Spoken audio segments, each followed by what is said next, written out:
Hello दोस्तों, स्वागत है आप सभी का आज के इस लेक्चर में। दोस्तों, आज के लेक्चर में हम बात करेंगे UGC net paper 1 unit number 4 communications के चैप्टर नंबर 1 ये जो मीनिंग एंड कैरेक्टरिस्टिक्स जो कि पिछले लेक्चर्स में हुआ था, उसी सीरीज को आगे बढ़ाते हुए आज के लेक्चर्स में हम बात करेंगे कम्युनिकेशन के ऑब्जेक्टिव के बारे में एंड कम्युनिकेशन के कैरेक्टरिस्टिक्स के बारे में। ठीक है, कैरेक्टरिस्टिक्स मेन इंपॉर्टेंट है क्योंकि वहां से क्वेश्चंस एक निकल के आते हैं कंटेक्स्ट से। किससे निकल आते हैं? कंटेक्स्ट, संदर्भ से क्वेश्चन निकल के आते हैं और ये एक बार नहीं बार बार क्वेश्चन वहां से निकल के आए हैं, तो उस टॉपिक को अच्छे तरीके से कवर करेंगे। ठीक है, तो चलिए बिना समय गंवाए चलते हैं अपने टॉपिक के ऊपर। और यदि आप नए हो, पहली बार हमसे जुड़ रहे हो, तो चैनल को जरूर सब्सक्राइब कर लीजिए। यहाँ ये तेज अकेडमी का ऑफिशियल चैनल है। यहाँ पर UGC net paper 1 and paper 2 से संबंधित वीडियोस आपको मिल जाएंगे। एक अच्छी तरह से कंसेप्ट आपके सामने प्रस्तुत किया जाता है। और यदि आप लोग पेड कोर्स के साथ हमारे साथ तैयारी करना चाहते हैं तो पेड कोर्स भी ले सकते हैं। वो पेड कोर्स दिसंबर 2023 के लिए शुरू कर दी गई है। आप डिस्क्रिप्शन में मोबाइल नंबर दिया गया, उस पर कॉल करके व्हाट्सअप करके जानकारी ले सकते हैं। साथ ही साथ आप मुझे टेलीग्राम चैनल फॉलो कर सकते हैं, इंस्टा पर फॉलो कर सकते हैं, अलग अलग जगहों पर हमें फॉलो कर सकते हैं अकेडमी के नाम से। ठीक है, चलिए चलते हैं अपने लेक्चर्स की तरफ। बात करेंगे सबसे पहले ऑब्जेक्टिव ऑफ कम्युनिकेशन के बारे में। किसके बारे में? ऑब्जेक्टिव ऑफ कम्युनिकेशन के बारे में। यहां पर कहने का तात्पर्य ये कि भैया कम्युनिकेशन जो हम कर रहे हैं उसका क्या ऑब्जेक्टिव है, कम्युनिकेशन जो हम कर रहे हैं उसके क्या ऑब्जेक्टिव्स हैं, इसके बारे में समझना है। तो कोई ऑब्जेक्टिव्स का मतलब होता है कि जिस नहीं, एक होता है ना उद्देश्य, बोलते हैं ना उद्देश्य, मतलब जिस ऐसा मतलब कोई एक ऐसी प्रक्रिया जिसके लिए वो किया जा रहा है। मैं से मान लीजिए मुझे खाना खाना, मुझे भूख, मतलब खाना खा रहा हूं, खाना खाने का क्या उद्देश्य है कि मुझे एनर्जी चाहिए।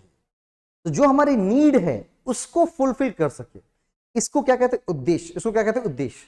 तो भाई हमारा जो हमारा नीड है, हमारा नीड क्या है? सूचना प्रदान करना। क्या करना? सूचना प्रदान करना। और ये कौन कर सकता है? कम्युनिकेशन। तो providing information is the first objective of communication. Second की आप बात करेंगे तो क्या करना? Express own thought with other. अपने विचार को दूसरों से अवगत कराना। अपने विचारों को क्या करना? दूसरों को अवगत करवाना। अपने विचार से दूसरों को अवगत करवाना, यह भी कम्युनिकेशन का ऑब्जेक्टिव है। तीसरे ऑब्जेक्टिव की अगर बात करोगे, थर्ड ऑब्जेक्टिव है मोटिवेटिंग पीपल ऑडियंस। जो लोग हैं, दर्शक हैं, उसको क्या करना? प्रेरित करना, मोटिवेट करना। यह भी ऑब्जेक्टिव ऑफ कम्युनिकेशन के अंदर काउंट होंगे। अगली है गिव इंस्ट्रक्शंस और सजेशंस और एडवाइस। निर्देश देना, सुझाव देना, सलाह देना भी ऑब्जेक्टिव ऑफ कम्युनिकेशन के अंतर्गत आता है। साथ ही साथ मेकिंग रिक्वेस्ट विद अदर।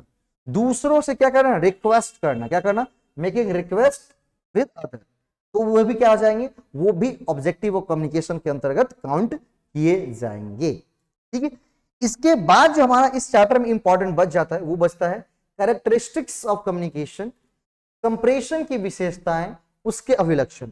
इसको बहुत बारीकी से समझना। ठीक है, क्वेश्चंस में क्या करता है कि आपको लिख दिए जाएंगे कि निम्नलिखित दिए गए तथ्यों में से कौन से संप्रेषण की क्या है, संप्रेषण के विशेषताएं लक्षण को संदर्भित करते हैं। तो सबसे पहले अगर विशेषता की बात की जाए, अभिलक्षण की बात की जाएगी, तो पहली विशेषता है संप्रेषण में कम से कम 2 व्यक्ति शामिल होते हैं। कितने लोग शामिल होने चाहिए? संप्रेषण में 2 लोगों का शामिल होना बहुत जरूरी है। पहला है कौन? प्रेषक और दूसरा होता है प्राप्तकर्ता। पहला कौन? प्रेषक और दूसरा प्राप्तकर्ता। सेकंड की बात करेंगे, सेकंड चीज है संप्रेषण 2 तरफा प्रक्रिया है। Communication is a 2 way process. अगर इफेक्टिव कम्युनिकेशन करना है, नहीं इफेक्टिव इंटरेक्शन करना है, तो उसको क्या रखना चाहिए? 2 वे रखना चाहिए। क्या रखना चाहिए? 2 वे। मतलब एक बार प्रेषक प्राप्तकर्ता तो कोई संदेश भेजे और प्राप्तकर्ता वहां से फीडबैक के रूप में कोई संदेश प्रेषक तक पहुंचा। इसको कहेंगे 2 वे कम्युनिकेशन। क्या कहेंगे इसको? 2 वे कम्युनिकेशन। संप्रेषण 2 तरफा प्रक्रिया है जिसके तहत प्रेषक संदेश भेजता है और प्राप्तकर्ता उस संदेश को समझकर उस पर प्रतिपुष्टि प्रदान करता है। इसे क्या कहते हैं? 2 वे प्रोसेस। तीसरी अगर बात की जाएगी तो संप्रेषण एक गतिशील प्रक्रिया है, कम्युनिकेशन एक डायनेमिक प्रोसेस है। संप्रेषण एक सतत प्रक्रिया है जिसके तहत विचारों का आदान प्रदान अनवरत रूप से चलता रहता है। एक बात प्रेषक ने प्राप्तकर्ता को कही, फिर प्राप्तकर्ता उस पर अपना फीडबैक दे रहे हैं, फिर प्रेषक उस पर अपना जवाब दे रहा है। मतलब ये जो प्रक्रिया है वो अनवरत रूप से चलती रहेंगी। क्या होंगी? ये प्रक्रिया बिल्कुल अनवरत रूप से चलती रहेंगी, इस पर कोई कमी कहीं भी कोई गुंजाइश नहीं है। ठीक है, मतलब संप्रेषण एक गतिशील प्रक्रिया, सतत चलने वाली प्रक्रिया है। दूसरी बात की जाएगी संप्रेषण एक कौशल है, संचार एक स्किल है। संप्रेषण क्या है? स्किल। और इसको क्या करनी पड़ेगी? डेवलप करनी पड़ेगी। यही यूजीसी हमसे चाहती है कि जो भी असिस्टेंट प्रोफेसर बन के जाए पढ़ाने के लिए, उनका कम्युनिकेशन बहुत ही अच्छा होना चाहिए, इफेक्टिव होना चाहिए, सार्थक होना चाहिए, ताकि वो छात्र से बिल्कुल कनेक्ट होकर के उनकी नीड को समझ करके फिर उसी अकॉर्डिंग क्या कर सके, अपनी टीचिंग कर सके। इफेक्टिव टीचिंग इसी को कहते हैं। क्या कहते हैं? इफेक्टिव टीचिंग इसी को कहा जाता है। संप्रेषण एक कौशल है जिसके अंतर्गत मुख्य 4 चीजें शामिल होती हैं। पहला होता है लिसनिंग स्किल, सुनना भी एक स्किल, सुनने की स्किल, ये भी कम्युनिकेशन स्किल के अंतर्गत काउंट किया जाता है। अगली है कौन सी? स्पीकिंग स्किल, वो भी क्या होती है? कम्युनिकेशन स्किल के अंतर्गत काउंट की जाती है। उसके बाद होती है राइटिंग स्किल, लेखन कौशल, ये भी कम्युनिकेशन के अंदर काउंट की जाती है। अगली होती है रीडिंग स्किल, ये भी कम्युनिकेशन स्किल के अंतर्गत काउंट होती है। मतलब पढ़ना, सुनना, बोलना, लिखना, ये सभी के सभी कम्युनिकेशन स्किल के रूप में जानी जाती है। मतलब हमें अच्छे से सुनना चाहिए पहले, क्योंकि जब तक हम सुनेंगे नहीं, उस पर अपनी अच्छे तरह से एक अच्छी राय, अपने विचार को सही तरीके से व्यक्त नहीं कर सकते। हमको अच्छी लिखावट होनी चाहिए कि मान लीजिए कोई मैसेज हम आप तक पहुंचा रहे हैं, वो एक शुद्ध रूप में सही तरीके से सरल भाषा का प्रयोग करके लिखा गया हो, ताकि वो आप तक पहुंच सके और आप उसे समझ सकते हैं। अगली बात करेंगे राइटिंग स्किल की, स्पीकिंग स्किल की। आपकी प्रोनाउंसिएशन, आपका जो टोन ऑफ वॉइस है, पिच होनी चाहिए, परफेक्ट मैच होनी चाहिए, ताकि वो भाषा को समझ सके आगे वाले। और जब भाषा को समझेंगे तभी वो अपना फीडबैक दे सकते हैं। और आपको भी मुझे फीडबैक देनी है, इस वीडियो कमेंट में आप लिख करके दे सकते हैं कि आपको वीडियो कैसे लगा, कि समझ में आया या नहीं आया। ठीक है, और आप क्या चाहते हो, किस टॉपिक पे वीडियो चाहते हो, वो भी आप फीडबैक में जरूर लिखिएगा। उसको भी क्या किया जाएगा, वीडियो तैयार करके आप तक शेयर किए जाएंगे। ठीक है, क्योंकि तेजस लर्नर सेंट्रिक प्लेटफॉर्म है। ठीक है, अगली है रीडिंग स्किल, बुक्स पढ़नी। रीडिंग स्किल का मतलब ये नहीं कि बस उठाया और मंत्र की तरह पढ़ दिया, नहीं, मंत्रों की तरह तो नहीं पढ़ना, उसको पढ़नी ऐसी है ताकि वो उसको चीजों को समझ सके। इसी के लिए हमें क्या दिया गया? Reading comprehension. पहले रीडिंग, फिर कॉम्प्रीहेंशन, समझ। पहले उसको पढ़िए, फिर उसको अच्छे तरीके से समझिए। अगली बात है संप्रेषण एक अंतः विषय विज्ञान है। कम्युनिकेशन एक इंटरडिसिप्लिनरी साइंस के रूप में काम करता है। बहुत सारे विज्ञानों का समावेलन ही कम्युनिकेशन है। सर ये बहुत सारे विज्ञानों का समावेलन कैसे करता है? जब हम कम्युनिकेशन करते हैं तो हमारी मन स्थिति भी शामिल होती है। जब हम कम्युनिकेशन करते हैं तो हमारी शारीरिक भाषा भी शामिल होती है। जब हम कम्युनिकेशन करते हैं तो हमारा मानव व्यवहार भी शामिल होता है। नहीं तो अगर मान लीजिए जो शरीर की भाषा शामिल हो रही है वो एंथ्रोपोलॉजी कही जाएंगी। क्वेश्चन में पूछी गई है कि कम्युनिकेशन क्या है? कम्युनिकेशन है विज्ञानों का एक समामेलन है, इंटरडिसिप्लिनरी साइंस है। इसके अंदर कौन कौन सा विज्ञान? तो एंथ्रोपोलॉजी नहीं, एंथ्रोपोलॉजी नहीं, शरीर की भाषा का अध्ययन, शारीरिक भाषा जो यूज किया है तो एंथ्रोपोलॉजी के अंतर्गत आ जाएंगे। मानव व्यवहार की जहां तक बात हुई तो मानव व्यवहार में क्या आ जाएंगे? सोशियोलॉजी, मानव व्यवहार, साइकोलॉजी, मनोवृत्ति। ये तीनों चीजें क्या एक साथ इकट्ठा होकर के फिर कम्युनिकेशन को पूरा का पूरा फ्रेम करता है। अगली बात की जाएगी संप्रेषण सदैव निश्चित संदर्भ और संबंधित पहलुओं में घटित होता है। Communication exist always with the context and relationship aspect. ठीक है, संप्रेषण के दौरान भेजे गए संदेश को अलग अलग प्रभाव का उसका क्या होता है? अलग अलग प्रभाव होता है। और यह इस बात पर निर्भर करता है, मतलब जब भी कम्युनिकेशन, मतलब ये बोल रहा है 6ठा नंबर पॉइंट, कम्युनिकेशन एक निश्चित संदर्भ में संबंधित पहलू में घटित होनी चाहिए। क्यों? क्योंकि एक ही बात का अलग अलग संदर्भ में अलग अलग मीनिंग निकल के आता है। कैसे? और ये इस बात पर निर्भर करता है, कौन सी बात पर? वो दो बातों पर निर्भर करता है। मतलब एक ही बात का अलग अलग संदर्भ में अलग अलग पहलू के अंदर अलग अलग अर्थ निकल के आता है। और ये निर्भर करता है किस पर? प्रेषक क्या कहता है, ये निर्भर करता है। पहली बात, प्रेषक क्या कहता है। दूसरा, प्रेषक कैसे कहता है। प्रेषक मतलब सेंडर क्या कहता है और वो कहने का उसका तरीका क्या है, कैसे कहता है, यह मैटर करता है संदर्भ संबंधित पहलू। जैसे इसको एक एग्जाम्पल लेके समझेंगे। क्या करेंगे? एग्जाम्पल लेके समझेंगे। संप्रेषण के तहत एक ही संदेश के विभिन्न संदर्भ के दौरान विभिन्न अर्थ निकलता है उसका। जैसे जब एक गिलास पानी के लिए पूछा जाए तो हम कह सकते हैं कि कृपया मेरे लिए एक पानी का गिलास ले आइए, नहीं, कृपया मेरे लिए एक पानी का गिलास ले आइए, मुझे एक पानी का गिलास दीजिए। आप धीरे धीरे देख रहे होंगे कि धीरे धीरे क्या हो रहा है, रिस्पेक्ट का भाव कम होता चला जा रहा है। इसके बाद क्या मुझे एक पानी, मुझे क्या एक गिलास मुझे पानी मिल सकता है, नहीं, क्या तुम मुझे पानी का एक गिलास दे सकते हो। मतलब बात एक ही है, पानी का गिलास ही मांगना है, लेकिन अलग अलग संदर्भ में अलग अलग कैसे कहा जा रहा है ये भी मैटर करता है। और वहां पर क्या होता है, उसकी भाव को बिल्कुल वो चेंज कर देता है।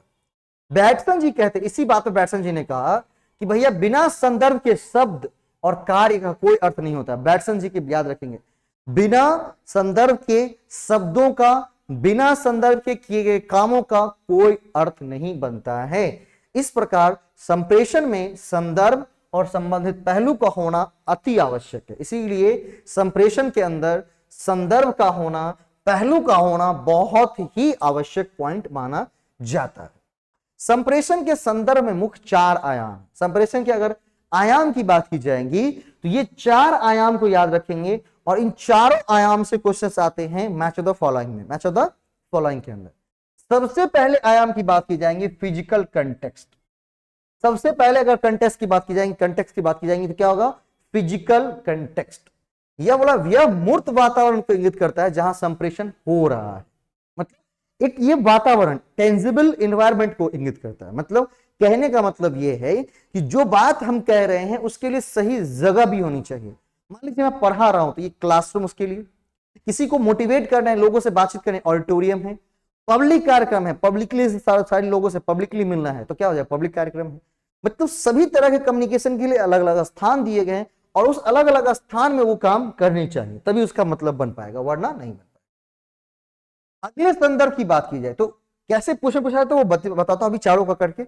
यह प्रेषक और प्राप्तकर्ता के पारस्परिक संबंध, भूमिका, समाज के मानदंड व संस्कृति को इंगित करता है, सोशल कंटेक्स्ट। मतलब हमारी संस्कृति, सामाजिक परिस्थिति, हमारी सामाजिक भूमिका, ये सब मैटर करती हैं किसके लिए, सोशल कंटेक्ट। अब इसके लिए बात भी कहता हूं कि भैया 2 दोस्त थे, अब एक दोस्त दूसरे दोस्त को फोन लगातार नहीं करता है, एक दिन अचानक फोन करते हैं, नहीं, और कोई काम बता देता है तो कितना बुरा लगेगा उसको। नहीं, दोस्ती है लेकिन इसलिए उसको बुरा लग गया कि भैया कभी तो ये कॉल नहीं करता है, लेकिन जब जब जरूरत पड़ती तो हमको कॉल करता है, इसलिए उसको बुरा लग गया। भाई क्या लगे, उसको बुरा लग गया। तो वो एक पारस्परिक संबंध, भूमिका और समाज को, संस्कृति को इंगित करता है, कौन, सोशल कंटेक्स्ट। अगली बात होगी किसकी, मनोवैज्ञानिक संदर्भ, साइकोलॉजिकल कंटेक्स्ट। किसकी, साइकोलॉजिकल कंटेक्स्ट की, मनोवैज्ञानिक संदर्भ। यह प्रेषक और प्राप्तकर्ता के मनोभाव को इंगित करता है। मतलब प्रेषक और प्राप्तकर्ता के मनोभाव कैसे हैं, इस बात को इंगित करता है कौन, साइकोलॉजिकल कंटेक्स्ट। मतलब यह मन स्थिति की बात करता है, किसकी बात करता है, मन स्थिति की। सामाजिक परिस्थिति की, सांस्कृतिक परिदृश्य की बात कौन करता है, तो वो बात करता है सोशल कंटेक्स्ट। फिजिकल कंटेक्स्ट की बात करता है टेंजिबल एनवायरनमेंट की, जहां पर वो कम्युनिकेशन होगा, उसकी बात करता है। नेक्स्ट, सामयिक संदर्भ, टेम्पोरल कंटेक्स्ट। यह संप्रेषण में उस समय को इंगित करता है जब एक संदेश भेजा व प्राप्त किया जाता है। मतलब उसके लिए सही टाइमिंग होनी चाहिए, परफेक्ट टाइमिंग होनी चाहिए। अब मान लीजिए किसी का दुख का समय, उस घर में आप मान लीजिए वहां पर आप डीजे पेट करके ले जा रहे हो, क्योंकि आप तो खुश हो डीजे पेट के ले जा रहे हो, लेकिन वहां पर लोग क्या करते हैं, वहां पर साइलेंट कर लेते हैं, क्योंकि सही समय नहीं है खुशी एंजॉय करने का। नहीं, मान लीजिए कहीं बाढ़ आ जाती है, हादसा हो जाता है, तो लोग खुशियां नहीं मनाते, क्यों, क्योंकि ये सही वक्त नहीं है। नहीं, तो कहा गया, बैटसन जी ने कहा था कि 2 चीजें कही थी बैटसन जी ने। पहली तो बात आपने पढ़ी, दूसरी बात मैं बता देता हूं। पहली बात उन्होंने कही थी कि बिना संदर्भ के किसी भी काम या किसी भी शब्द का कोई अर्थ नहीं निकलता है। उन्होंने ये भी बात कही थी कि कोई भी शब्द आप कह रहे हैं, संप्रेषण कर रहे हैं, तो उसके लिए सही समय, सबसे पहले सही स्थान, सही संबंध या सही तरह की सामाजिक परिस्थिति, मानदंड। तीसरा, सही मनोभाव, एक अनुकूल मनोभाव होनी चाहिए, मतलब प्रतिकूल अनुकूल मनोभाव होना चाहिए। मतलब एक सामान्य मनोस्थिति उसकी रहनी चाहिए, प्रेषक की भी और प्राप्तकर्ता की भी। तभी प्रेषक सही तरह से संदेश प्राप्तकर्ता को भेज पाएगा और प्राप्तकर्ता का मनस्थिति सही है, तभी वो चीजों को सही तरीके से रिसीव कर पाएगा। ठीक है, तो वो समय को इंगित कर। और चौथी होनी चाहिए क्या, समय, एक सही परफेक्ट समय होना चाहिए संप्रेषण पैसेज को भेजने। ठीक है, अब मान लीजिए कोई चीज आप सही टाइम पर नहीं भेज रहे, कोई चीज अभी हुआ और 2 साल बाद उसको जानकारी दे रहे हैं, 1 महीने बाद दे रहे हैं, उसका कोई मतलब नहीं, इफेक्टिव नहीं होगा। जैसे रिजल्ट आते हैं तो क्या करते हैं, पब्लिश किए जाते हैं, लोगों को आपको बताया जाता है, आप सबको मैं संप्रेषित करता हूँ कि ये देखो, ये हमारे पास इनके ये रिजल्ट है, ये रिजल्ट। क्यों? क्योंकि रिजल्ट है, अभी समय है परफेक्ट आपको तक भेजने का। नहीं, इसके बाद आती है, ये तो हो गई छठा नंबर। सातवें नंबर की अगर बात करेंगे, संप्रेषण सर्वव्यापक है। क्या कहता है? संप्रेषण सर्वव्यापक है, कम्युनिकेशन परवेसिव है। परवेसिव का मतलब जिसके तहत अपने आप से भी हम बातचीत कर लेते, कभी कभी दूसरा कोई व्यक्ति मिल गया उससे भी बातचीत कर लिए, समूह में बातचीत कर लिए, संगठनात्मक संवाद के रूप में बात कर लिए। मतलब कम्युनिकेशन हर एक जगह है। अपने आप से बात करोगे तभी कम्युनिकेशन, एक व्यक्ति दूसरे व्यक्ति से बात करेगा तभी कम्युनिकेशन, एक व्यक्ति पूरे समूह से इंटरेक्ट होगा तभी कम्युनिकेशन, पूरे ऑर्गेनाइजेशन की, तेज ऑर्गेनाइजेशन की बात करेंगे तो वहां भी कम्युनिकेशन। मतलब कम्युनिकेशन परवेसिव प्रोसेस है। कैसा है? परवेसिव है, अब हर एक जगह। 8 नंबर कैरेक्टरिस्टिक के बाद 8वां नंबर बात करते हैं, संप्रेषण का प्राथमिक उद्देश्य प्रतिक्रिया को क्या करना, प्रेरित करना है। संप्रेषण का मेन काम है प्रतिक्रिया को प्रेरित करना, रिएक्ट, फीडबैक। बोला कि संप्रेषण का प्राथमिक उद्देश्य प्राप्तकर्ता को संदेश प्राप्ति के बाद प्रतिक्रिया हेतु प्रेरित करना है, ताकि प्रेषक जान सके कि प्राप्तकर्ता ने संदेश को सही तरीके से समझ लिया है। सर आप बार बार कहते हो फीडबैक फीडबैक प्रतिक्रिया, ये क्यों जरूरी है? तो ये इसलिए जरूरी है ताकि मैं या जो सेंडर आप तक मैसेज पहुंचा रहा है ये वो जान सके कि प्राप्तकर्ता ने मैसेज को सही तरीके से समझ लिया है, उसको कोई समस्या नहीं है, कोई भी इस तरह की समस्या उसमें नहीं है। तो कम्युनिकेशन का प्राइमरी प्रोसेस होता है मोटिवेट करना, किसको? मोटिवेट करना प्राप्तकर्ता को कि वो क्या करे, फीडबैक दे। अगली है संप्रेषण एक लक्ष्य उन्मुखी प्रक्रिया है। Communication is a goal oriented process. संप्रेषण एक लक्ष्य उन्मुखी प्रक्रिया है जो तभी प्रभावी मानी जाती है जब संप्रेषण प्रक्रिया के तहत प्रेषक और प्राप्तकर्ता दोनों के लक्ष्य पूर्ण हो जाते हैं। मतलब यह एक लक्ष्य पूर्ति वाली प्रक्रिया है। तो भैया यहां पर दो व्यक्ति हैं और दोनों के अलग अलग लक्ष्य होते हैं। क्या होते हैं? दोनों के अलग अलग लक्ष्य होते हैं। क्या होते हैं? तो भाई सबसे पहले प्रेषक का अगर लक्ष्य होता है कि संदेश को सरल, सहज तथा सामान्य भाषा के रूप में प्राप्त करना, प्राप्तकर्ता को भेजना। मतलब बोलता है कि कम्युनिकेशन एक गोल ओरिएंटेड प्रोसेस है जहां पर दो लोगों के गोल पूरे होते हैं, पहला प्रेषक का, दूसरा प्राप्तकर्ता का। प्रेषक का लक्ष्य होता है कि भाई किसी संदेश को सरल, सहज और सामान्य भाषा के रूप में प्राप्त करना, को प्राप्तकर्ता को भेजना। और प्राप्तकर्ता का लक्ष्य होता है कि जो प्रेषक द्वारा जो भेजे गए संदेश है उसको सही रूप में समझकर प्रतिपुष्टि प्रदान करना, उसको सही रूप में समझकर प्रतिपुष्टि प्रदान करना। ये किसका काम है? प्रेषक का, ये प्राप्तकर्ता का लक्ष्य। क्या है? प्राप्तकर्ता का लक्ष्य। अगली और लास्ट कैरेक्टरिस्टिक्स की बात करेंगे, क्या है? बोला कि कम्युनिकेशन संप्रेषण के लिए सामान्य भाषा के शब्दों, प्रतीकों तथा प्रदर्शनों का प्रयोग किया जाता है। कम्युनिकेशन के लिए जब भी हम यूज करें, संप्रेषण के तहत प्रेषक और प्राप्तकर्ता के बीच बेहतर समझ विकसित करने के लिए सामान्य भाषा का प्रयोग किया जाता है। साथ ही प्रभावी संप्रेषण संकेतों तथा भाव प्रदर्शनों का प्रयोग किया जाता है। मतलब बोलता है कि अगर अच्छी म्यूचुअल अंडरस्टैंडिंग बनाई, अच्छी अंडरस्टैंडिंग स्टैब्लिश करनी है तो हमारी जो भाषा होनी चाहिए वो बिल्कुल सहज होनी चाहिए, हमारा जो संकेत होना चाहिए सरल होना चाहिए ताकि उसको समझ सके। कोई ऐसे संकेत, ऐसे भाषा का प्रयोग नहीं करना है जिससे कम्युनिकेशन क्या बन जाए, टिपिकल बन जाए। ठीक है, तो ये था कम्युनिकेशन के ऑब्जेक्टिव और उसके कैरेक्टरिस्टिक्स। आई होप इस 2 लेक्चर से मैंने पूरे चैप्टर 1 को कंप्लीट किया है और आपको ये अच्छे तरह से समझ में आ गई हो। अगर नहीं समझ में आई है, कोई भी टर्म्स पूछना हो कम्युनिकेशन संबंधित, आप बिल्कुल निश्चित रूप से कमेंट कर सकते हो, उसका जवाब मैं निश्चित रूप से आपको दूंगा। ठीक है, और अगर वीडियो पसंद आती हो तो लाइक करें, शेयर को लाइक करें, शेयर करें, शेयर हो गया, शेयर करें, सब्सक्राइब करें और दूर दूर तक लोगों को भेजें ताकि इसका वो फायदा उठा सकते हैं। ठीक है, कम्युनिकेशन के जस्ट बाद हम रिसर्च के सारे टॉपिक्स आपके सामने बिल्कुल इजी लैंग्वेज में बिल्कुल बता रहे हैं। क्योंकि एक कमेंट आया था कुछ स्टूडेंट के जो पीएचडी करें स्टूडेंट, उनका कहना था कि सर रिसर्च के कुछ टॉपिक्स कराया जाए, तो निश्चित रूप से भाई साहब रिसर्च के टॉपिक्स को भी कराया जाएगा, वो उसके भी लेक्चर्स आपको देखने को मिलेंगे। तो बने रहिए हमारे साथ यूट्यूब के ऊपर, stay with us, stay updated. धन्यवाद, मिलते हैं अगले वीडियो में, तब तक के लिए राम राम, बाय।